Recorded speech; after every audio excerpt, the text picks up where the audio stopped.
સંગ કરતા પહેલા વિચાર કરજો, તમે કોના સંગમાં છો એ વિચારજો.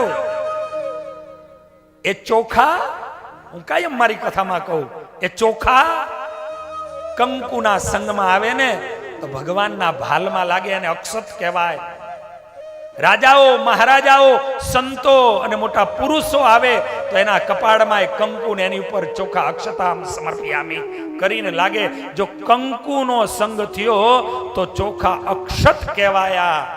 એના ઈ જ ચોખાને જો ડાયરનો સંગ થાય ને તો એને ખીચડી કહેવાય. ખીચડી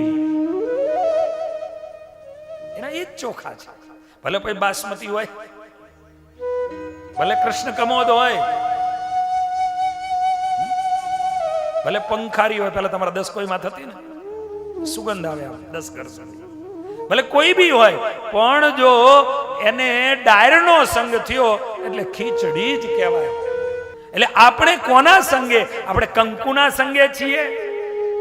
આપણે અક્ષત કહેવાવું છે કે આપણે ડાયરનો સંગ કરી અને આપણે ખીચડિયા થવું છે. આપણે વિચારવાનું.